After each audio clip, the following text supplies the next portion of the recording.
আল্লাহ পাকের একজন বান্দা যার নাম হযরতে হাতেম মাসুম রাহমাতুল্লাহ আলাইহি। উনি বলেন আমার মায়ের গর্ভ থেকে আমি জন্ম নেওয়ার পরে আল্লাহ তাআলার ইবাদত আমার মা আমাকে শিক্ষা দিয়েছে। বলে কেমনে তোমার মা তোমার শিক্ষা দিল? বলে আমার মা জননী যখনই নামাজে দাঁড়াইতেন আমি ছোট মানুষ থাকা অবস্থায় আমার মায়ের সঙ্গে আমাকে নামাজের মধ্যে দাঁড় করাইতেন, কিন্তু আমি যখন প্রাপ্তবয়স্ক হয়ে গেলাম আমার আব্বাজান মসজিদে যাওয়ার সময় আমাকে আমার আব্বাজানের সঙ্গে নিয়ে যাইতেন। হযরত হাতেম রাহমাতুল্লাহ আলাইহি ডাক দিয়া বলে জগতের মানুষ আমি আমার আব্বা আম্মার হাত ধরে ধরে আল্লাহ তাআলাকে ভয় করা, আল্লাহ তাআলার ইবাদত করার সিস্টেম নিয়ম আমি জেনেছি। ও মুসলমান, আপনি আপনার সন্তানকে সকালবেলা ঘুম পাড়িয়ে রাখেন, আপনি মনে করেন আপনার সন্তান যদি তাড়াতাড়ি ঘুম থেকে উঠে যায় তার শরীর নষ্ট হয়ে যাবে। এগুলা না করে ফজরের সময় হাতে ধরে ধরে মসজিদের মধ্যে সন্তানকে নিয়ে আসলে, যোহরের সময় নিয়ে আসলে, আসরের সময় নিয়ে আসলে, মাগরিবের সময় নিয়ে আসলে, এশারের সময় নিয়ে আসলে, ওই সন্তান প্রাপ্তবয়স্ক হওয়ার পর আপনি বাবা মসজিদে হাতে ধরে ধরে মসজিদে আনার কথা সন্তান ভুলবে না, আর ওই সন্তান আদর্শওয়ালা সন্তান হবে। এবার বলেন আমাদের সবাইকে এমন ভাবে সন্তানকে শিক্ষা দেওয়ার জন্য এমন আদর্শ গড়ে উঠায়া সন্তানকে হাতে ধরে ধরে মসজিদে আনার দরকার আছে না না? হযরত হাতেম বলে আমি আমার মাকে সব সময় দেখতাম 5 ওয়াক্ত নামাজের পাশাপাশি আমার মা ফজরের নামাজের আগে উঠা আল্লাহর দরবারে দোয়া করতেন, আল্লাহ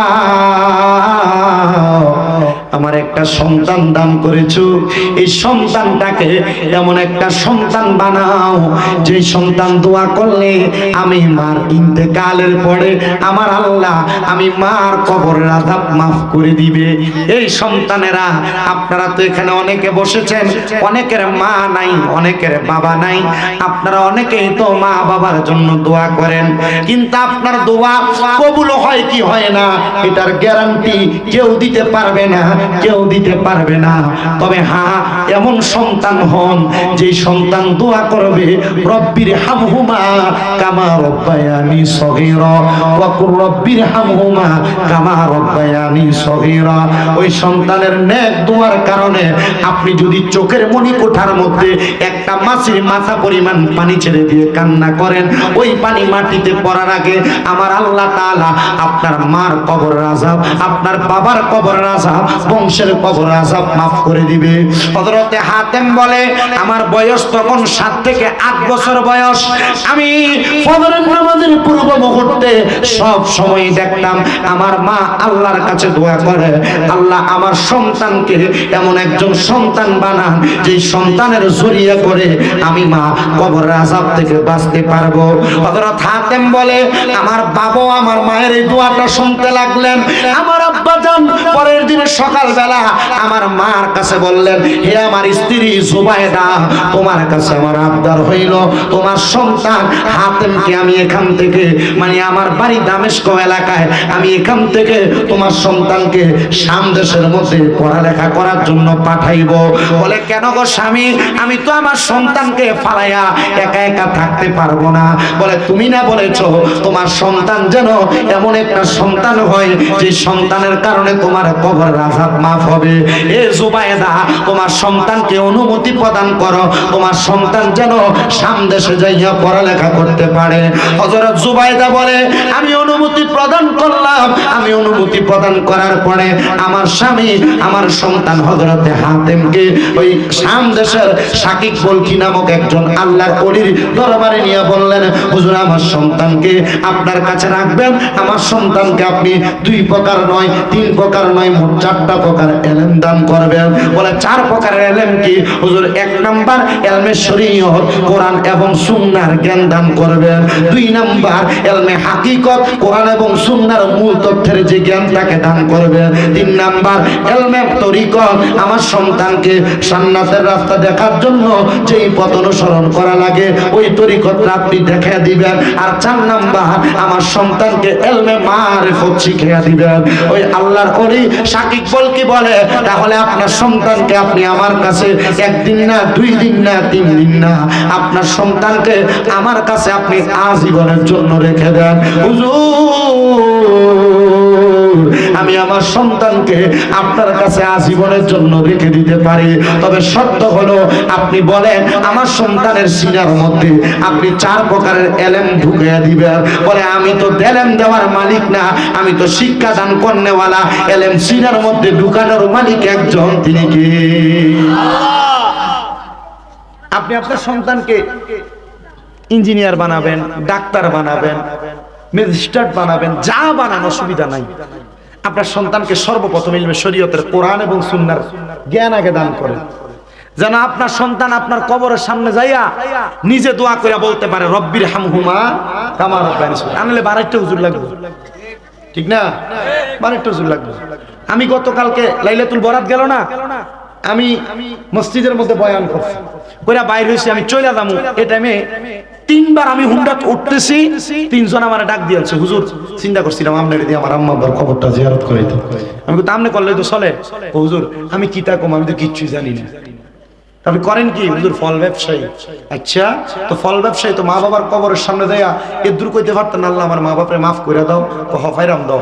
হুজুর এই দূর কইলে তো চলবো। হুজুর আচ্ছা ঠিক আছে, আমি এ দূর কম, আপনি লগে লগে কিছু কইয়েন, লগে লগে কিছু কইয়েন। কিন্তু এই পাগলারা জানে না যে আলেমরা দোয়া তো করবে, কিন্তু নিজে দোয়া করলে আর আলেম তুমি কয়বার পাইবা? মসজিদের হুজুর আজ গেছে কালকে নাই, বা মসজিদের হুজুর মসজিদের নামাজ তোমার 5 ওয়াক্ত পড়ে, উনি ওনার কামে চলে গেছে, তুমি তোমার মার কবর জিয়ারত করবে কেন? মার কবরের সামনে কেমনে দাঁড়াইবা? আব্বার কবরের সামনে কেমনে দাঁড়াইবা? এটা শিক্ষা রাখো যে রব্বির হামহুমা কামা রব্বায়ানি সগীরা, এই একটা শব্দ এটা শুধু আল্লাহর কাছে আল্লাহ মাফ করে দেন না। আল্লাহ আল্লাহ কয় বান্দা চোখের মনি কোঠায় একটা মাছির মাথা পরিমাণ পানি না, কান্না করতে দেরি, মাফ করতে দেরি নেই। আমরা তো আস্তে কিপটামি করে সব বাংলা কইতাছেন। কামাল বাইরে জিঙ্গেলাম তামারুক আছে নি, হুজুর আছে কিতা দিয়া, গরু দিয়া। তো মাশাআল্লাহ আপনারা ভালো ব্যবস্থা করে রাখছে, আল্লাহ কবুল করুক, আমিন কোন। আর জোরে বলেন আমিন। আমার মুসলমান বাবাজিরা, বন্ধুরা, গভীর মনোযোগ দেন। 4 প্রকার এলেম শিখাইতে বলছে, তবে বলছে যতদিন পর্যন্ত 4 প্রকার এলেম শিখবে না ততদিন পর্যন্ত আপনার সন্তানকে আমি আমার এখান থেকে ছুটি দিব না। 4 প্রকার এলেম যতদিন শিখবে না ততদিন আপনার সন্তানকে আমার কাছ থেকে ছুটি দেওয়া হবে না। ডাক দিয়ে বলে হুজুর, ও হুজুর 4 প্রকার এলেম কেমনে শিখবো এটা আপনার বিষয়, তবে আপনার কাছে আমার একটা আবদার হইল, আপনি আমার সন্তানটাকে আপনার কাছে রেখে দেন আর আমার সন্তানটাকে আলেম বানিয়ে দেন, যেন আমার মৃত্যুর পরে আমার সন্তান আমার জানাজার নামাজ পড়াইতে পারে। এমন ভাবে যাইতে যাইতে টানা 33 বছর চলে গেছে। 8 বছরের সন্তানকে 33 বছর পর্যন্ত রেখে দিছে। ওই সন্তান তো প্রাপ্তবয়স্ক, বিবাহ করে নাই, মা বাবার 33 বছর তারে দেখার জন্য আসে নাই। এবার হযরতে শাকিব বলখি রহমাতুল্লাহ আলাইহি প্রশ্ন করে, বাবা শোনো, তোমার মা তোমার বাবা বলেছে তোমাকে আমি 4 প্রকার এলেম শিক্ষা দেওয়ার জন্য, তুমি বলো 33 বছরে আমার কাছে কি শিক্ষা গ্রহণ করেছো? ওই ছেলে ডাক দিয়ে কয়, হুজুর এই 33 বছর বয়সে আমি আপনার কাছে মাত্র 8টা জিনিস শিখছি। বলে এগুলা কি? বলে এগুলা হলো আল্লাহর কোরআন রসুলের হাদিস থেকে যাচাই বাছাই করে আল্লাহর কোরআন রসুলের হাদিসের মূল 8টা অংশ। বলে এগুলার ভিতরে কি 4 প্রকারের এলেমের ভাবার্য গম্ভীর্য আছে। বলে হুজুর আমি জানি না, তবে আমি আপনাকে বলতে পারি আমি আপনার কাছ থেকে 8টা জিনিস শিখছি, এই 8টা জিনিসের মাঝে আপনি সৎ পাইবেন কিনা। ডাক দিয়ে বলে বলো 8টা কি শিখছো? বলে 1 নাম্বার শিখছি দুনিয়ার মানুষ তো দুনিয়ার পিছনে দৌড়ায়, দুনিয়ার মানুষ তো দুনিয়ার পেছনে দৌড়ায়, আমি দুনিয়ার পেছনে দৌড়ানো শিখি নাই, আমি আমার আল্লাহ এবং তার রাসূলের পেছনে দৌড়ানো শিখেছি।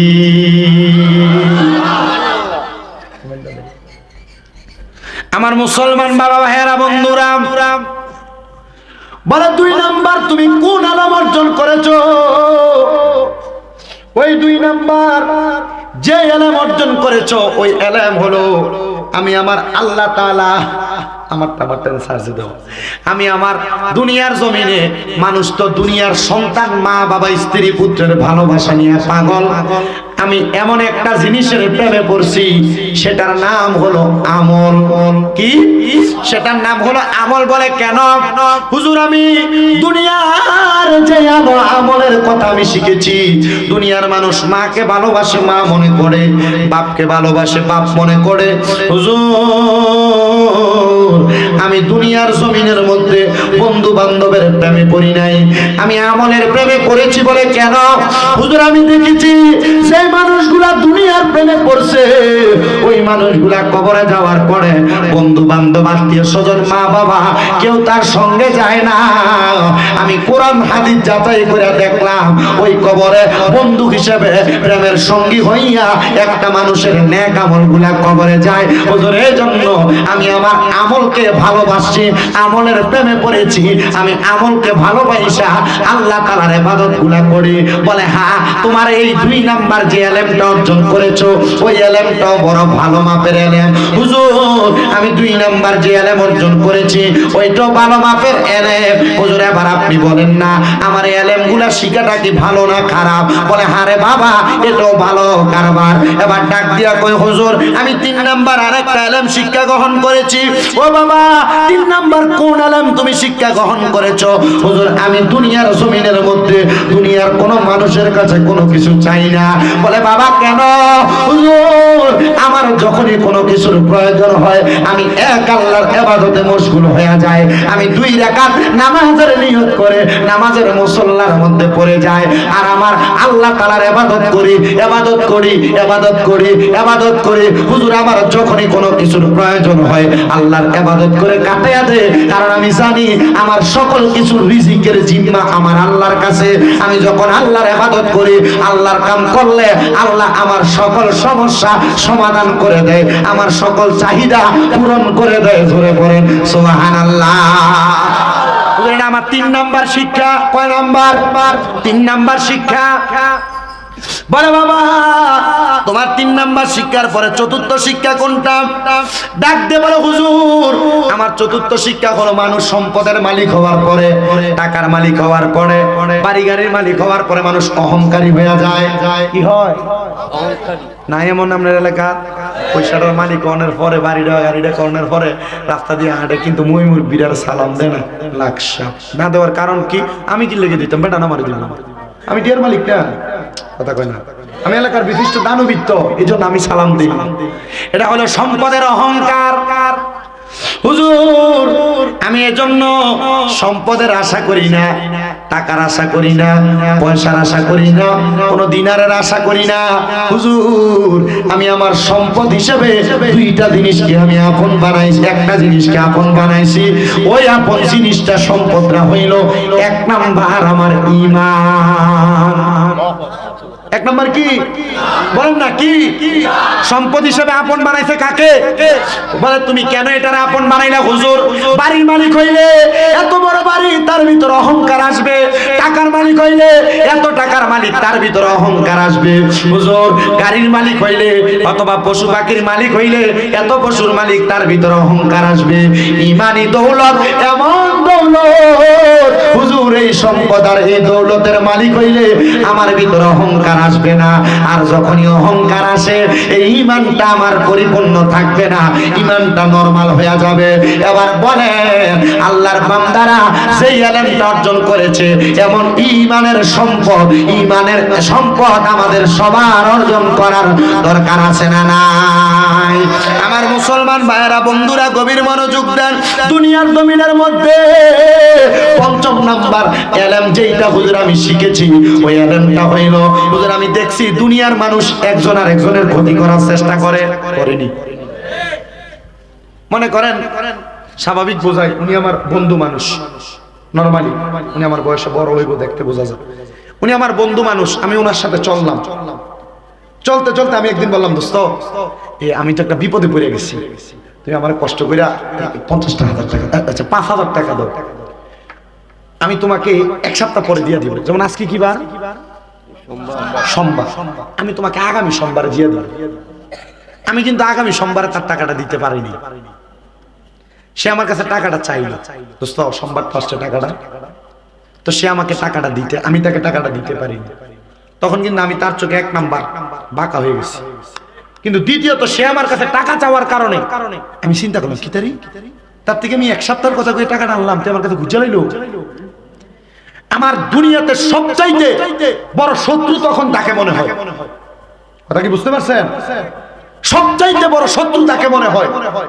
কেন? এই জন্য টাকা পয়সা দিয়ে কারোর সাথে সম্পর্ক বাইল বোগা এটা চলবে না। করতে যাবেন এই সম্পর্ক শেষ। আপনি যারা টাকা পয়সা নিয়ে লেনদেন করছে জিজ্ঞানের সম্পর্ক শেষ। আমার আব্বার কথা, পুত্রে তোর লগে কত মানুষকে জীবনে চলতে দেখছি আমি। আপনাদের 2017 সাল থেকে ওয়াজ করি, হিসাব করেন 17, 18, 19, 20, 21, 22, 23, 24, 8 বছর রানিং চলে।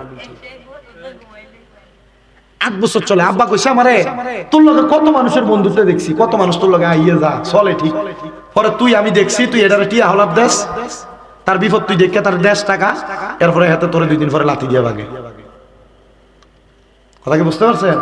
আর দেখছি সব টাকা লয়ে ভাগে না, সব দেওয়া শেষ, লাস্টে 2000, 3000, 5000 এটা কোথাম গেলে ওই মিয়া আমরা টিয়া আমি দিতাম না, ভাইকে যাবো আমি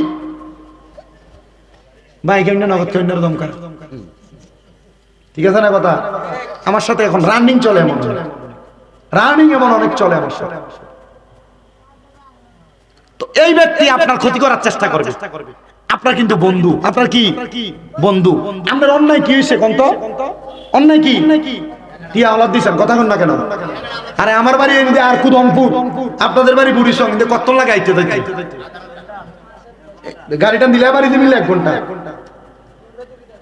যদি সিএনজি রেজিস্টার না দেয় কেমন রোডের ওমা গইডি দমকার গাড়া এটা আমার ড্রাইভার হরন দিতে দিতে অবস্থাটাই সবুজ একটা লাইট আছে এটা মানলেও উল্টা সিএনজি রে আপনি বেয়া করে দেয়, কারণ আপনি লাইট 3 টাকা কেটে হইছে এমনি।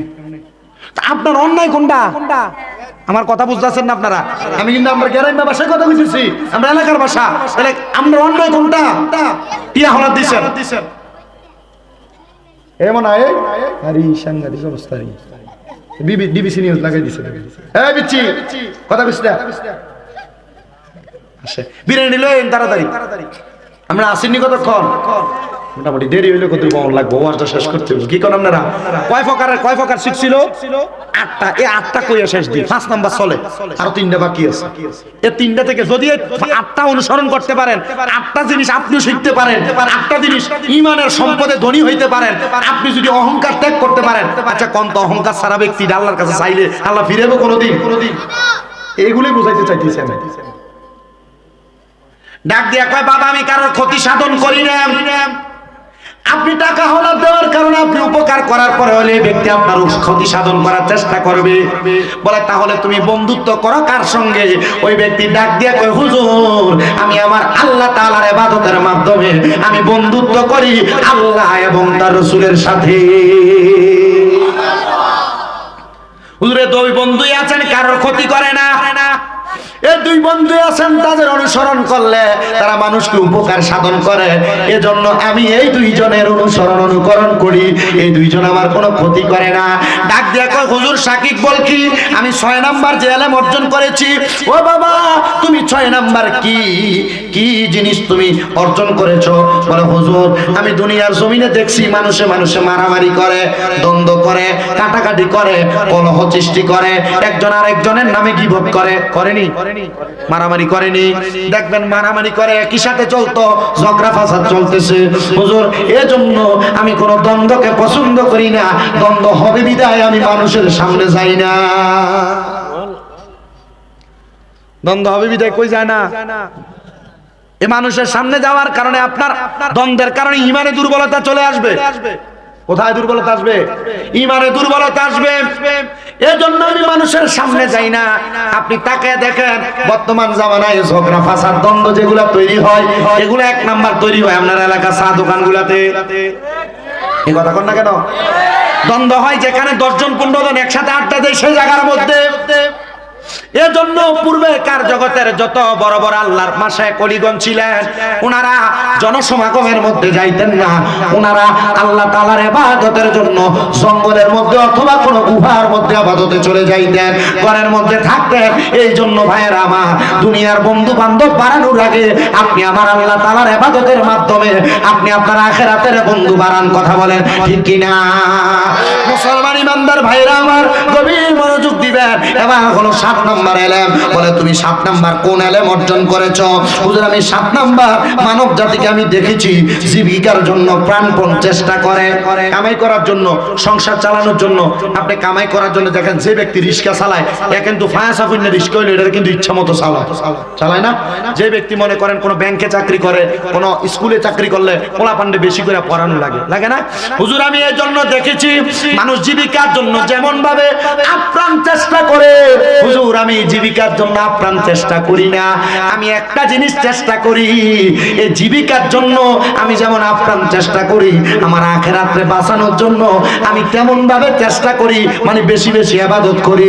হুজুর এমন ভাবে ইবাদত করার কারণে আমার আল্লাহ তাআলা আমার মনে হয় আমার ইবাদতগুলো কবুল করবে। বলে হ্যাঁ তোমার কথা সত্য। বাবারে 8 নাম্বার তুমি কি অর্জন করেছো? ডাক দিয়া কয় হুজুর 8 নাম্বার আমি শিক্ষা গ্রহণ করেছি।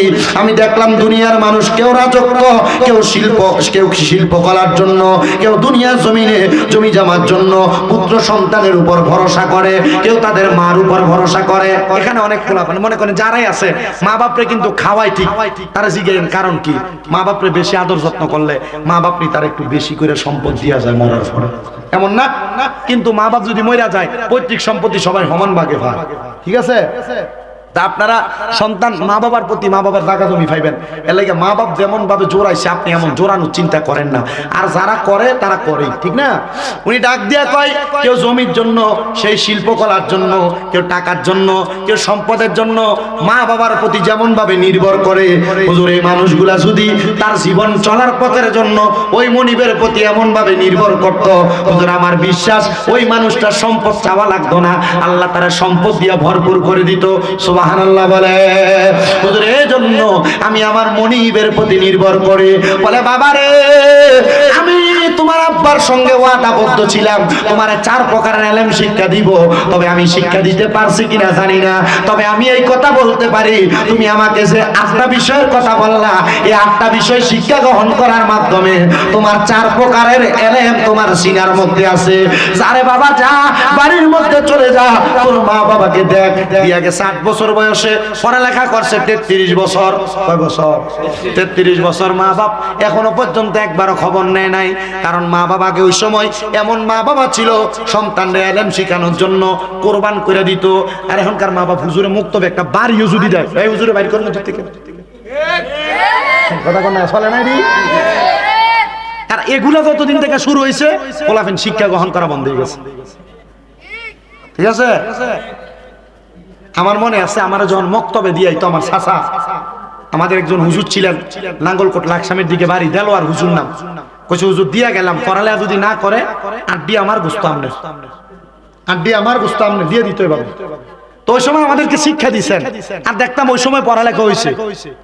আর এই হুজুর যাওয়ার পর থেকে আলহামদুলিল্লাহ যখন পড়ালেখা চালু হয়েছি, হুজুর আমার দিয়ে অনেক সময় মাঝে মাঝে এখানে এনে দাওয়াতে সাথে দেখি।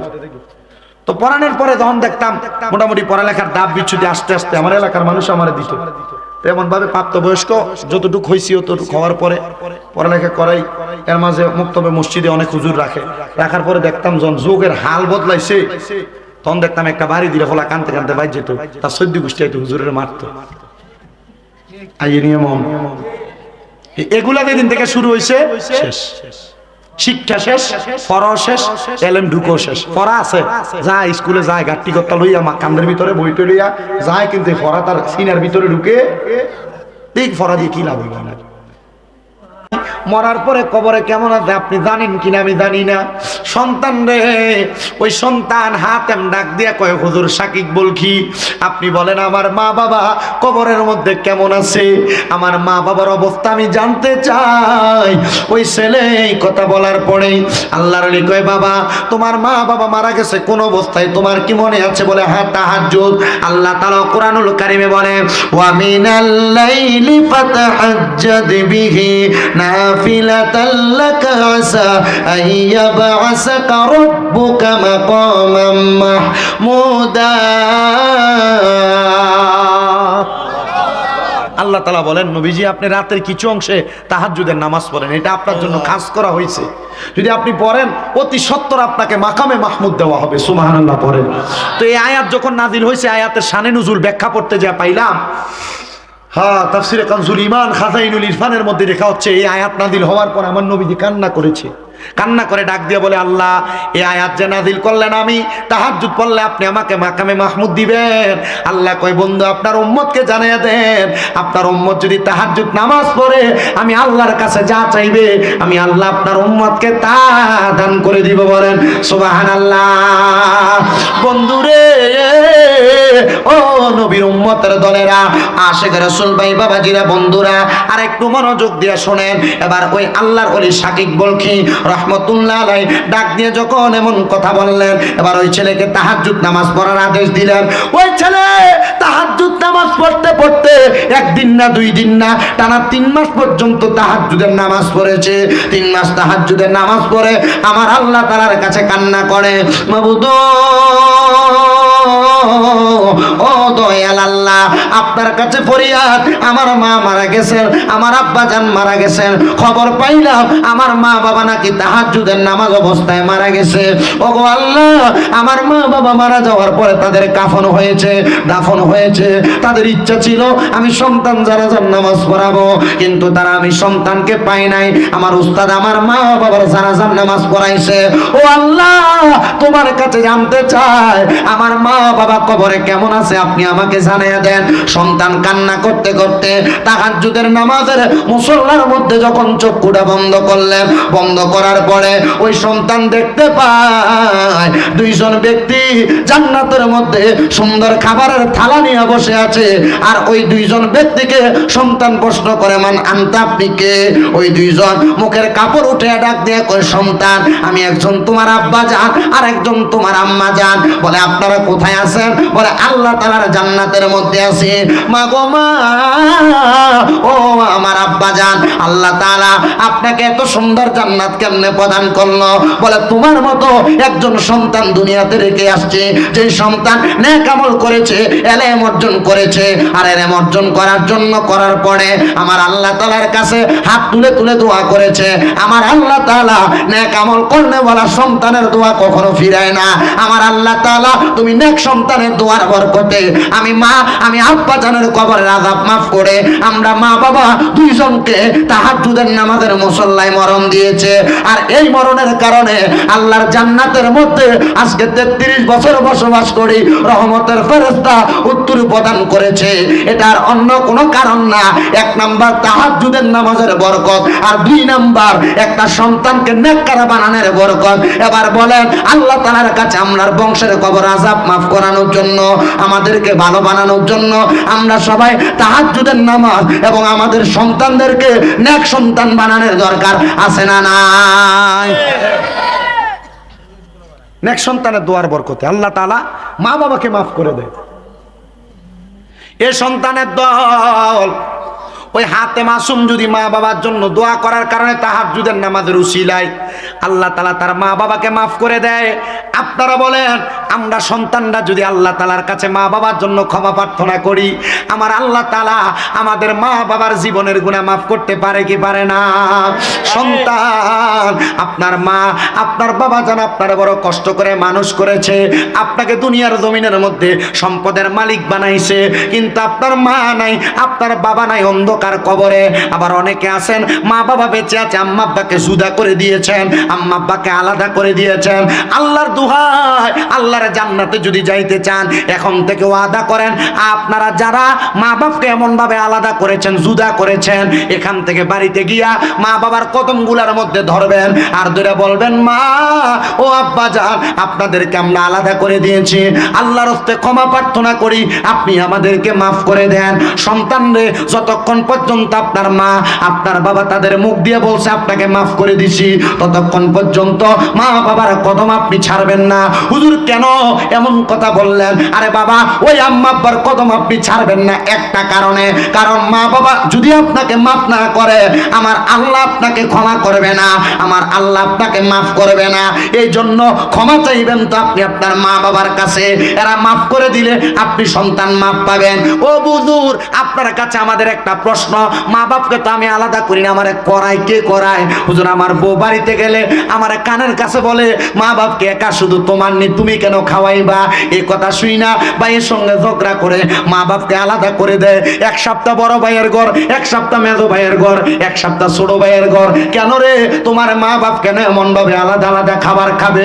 আম্মা আব্বারে বলবা আমরা 3 ভাই 4 ভাই হাইটা হাইটা ঘরে ঘরে খাওয়া লাগবে না, আপনারা মা বাবা ওয়াক্ত ওয়াক্ত আপনাদের ঘরে বসে থাকবেন, 4 ঘর থেকে 4 রকমের খাবার আপনাদের সামনে আসবে, যেটা ভালো লাগবে সেটা দিয়ে খাইবেন। কারণ মা বাবা বুড়া হইলে মা বাবার জিহ্বার স্বাদ নষ্ট হয়ে যায়, কখন কি খাইতে মন চায় মা বাবা জানে না। আরে মা বাবারে তুমি তোমার সব ঘর থেকে সব রকমের খাবার দিবা, তোমার বয়স হওয়ার কারণে, তোমার মা বাবা বুড়া হওয়ার কারণে তোমার কাছে দামি কোনো খানা চায় না।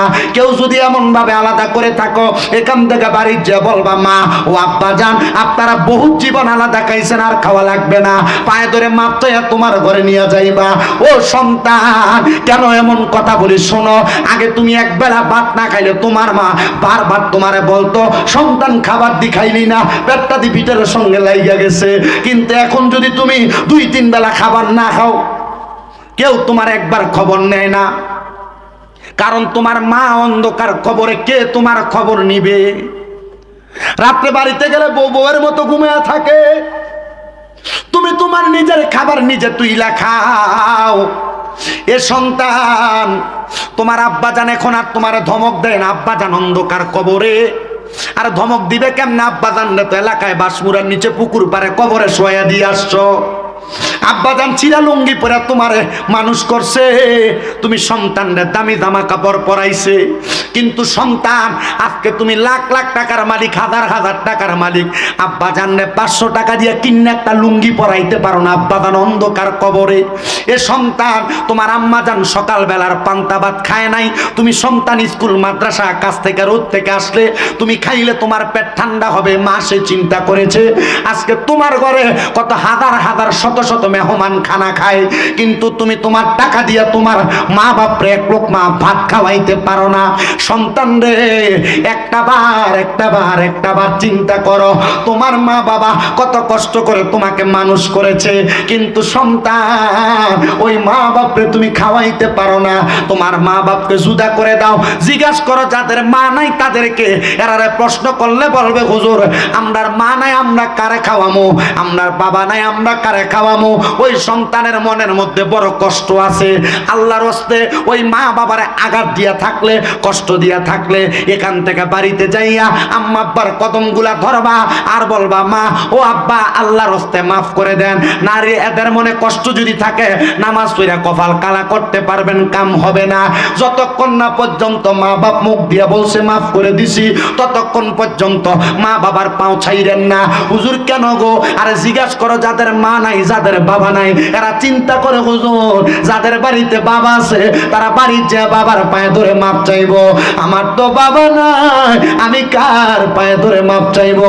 হুজুর যাদের বাড়িতে মা আছে তারা মার পায়ে ধরে মাপ চাইবে, আমার তো মা নাই, আমি কার পায়ে ধরে মাপ চাইবো? এ সন্তানের দলেরা চিন্তা করবেন না, মা বাপ যদি না থাকে আল্লাহর দরবারে রব্বির হামহুমা কামা রব্বায়ানি সগীরা বলে কোন সন্তান যদি চোখের মনি কোঠার মধ্যে একটা মাছির মাথা পরিমাণ পানি ছেড়ে দিয়ে কান্না করে, ওই পানিটা মাটিতে পড়ার আগে আমার আল্লাহ তাআলা তার মা বাবার জীবনের গুনাহ মাফ করে দেয়। আজকেও দুপুরবেলা আপনাদের এলাকার একটা ছেলে কল দিছে, মনে হয় দুবাই থাকে, ফোন দিয়া কয় হুজুর আমাদের এলাকার মাহফিলে যাবেন, হুজুর আমার মা নাই, মার জন্য দোয়া করবেন। জিগাইলাম কেন?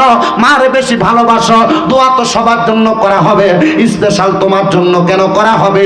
হুজুর আমার মা বড় কষ্ট করে আমারে মানুষ করছে, হুজুর আমার আম্মা জানের কষ্টের জমানো টাকাগুলা আমার আম্মা জান জমে আমার বিদেশ পাঠাইছে, আমার আম্মা জান এই টাকা পয়সাগুলো আমার আকামার জন্য দিছে, কিন্তু আজকে আমার মা কবরে, আমি সন্তান আমার মার মুখে একটু খানা দিতে পারি না, আমার বিদেশের অর্থ ইনকাম করা টাকা আমার ব্যাংকে পড়ে আছে, আমার সন্তান খায়, আমার স্ত্রী খায়, আমার এলাকার মানুষকে নিয়ে আমি সুন্দর চলতে পারি।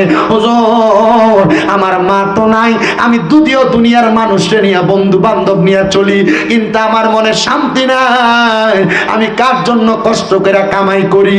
এই সন্তান মনে রাখবা, মা বাবার মতো রত্নটার এখন থেকে যত্ন করো। মা বাবার মতো রত্ন তোমার কাছে যত টাকা আব্বা আম্মা যেন চাইয়া না নেওয়া লাগে, আব্বা আম্মার চাহিদার আগে আব্বা আম্মার চাহিদা তুমি পোষণ করো। আরে মারা যাবে, মারা যাওয়ার পরে 100 টাকা কাকে দিবা তুমি নিজেও চিন্তা করতে পারবা না। আরে আমি নিজে অনেক সাক্ষী প্রমাণ পাই এগুলার ব্যাপারে, আমি নিজে অনেক সাক্ষী প্রমাণ পাই এগুলার ব্যাপারে।